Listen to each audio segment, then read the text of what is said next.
Everyone thinks the Middle Ages were static. The plague changed that in a single generation.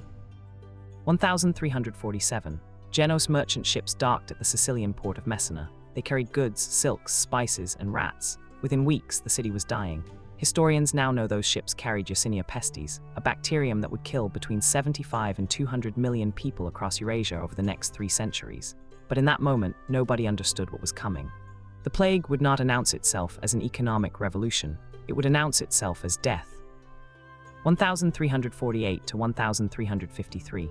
The plague swept north through Europe. England lost perhaps 40% of its population. France lost similar proportions. Villages emptied, fields went untended. The feudal system, which had locked peasants into servitude for centuries, suddenly faced a catastrophic shortage of labor. For the first time, workers had leverage they'd never possessed. What happened next wasn't immediate, but it was inevitable.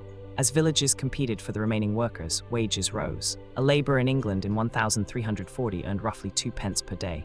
By 1360, that same laborer could demand 4 pence or more. Skilled craftsmen saw even steeper gains. The peasantry, for the first time, could negotiate.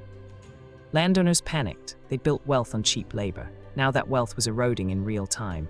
Governments responded with wage caps, laws that tried to freeze wages at pre-plague levels. England passed the Statute of Labourers in 1351. It didn't work. Workers left for towns. They left for regions with higher wages. The law couldn't hold back economic reality.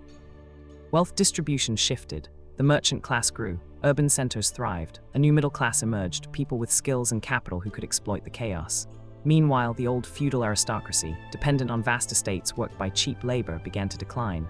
The plague didn't create this shift. It accelerated it by decades, maybe centuries.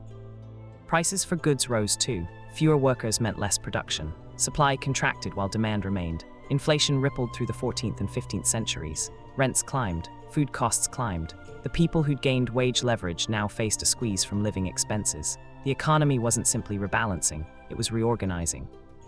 By 1400, the map of European power had redrawn itself. Cities that invested in trade and craft flourished. Rural feudal kingdoms stagnated. Labor mobility had become real.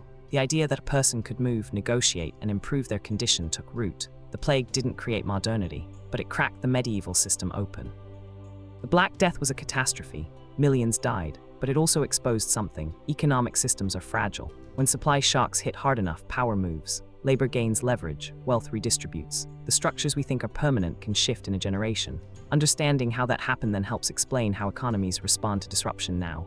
This video is for educational and informational purposes only and is not financial advice. Always do your own research. Subscribe for new deep dives into how crises reshape economies. We explore a new historical turning point every week. This video is for educational and informational purposes only and is not financial advice. Always do your own research.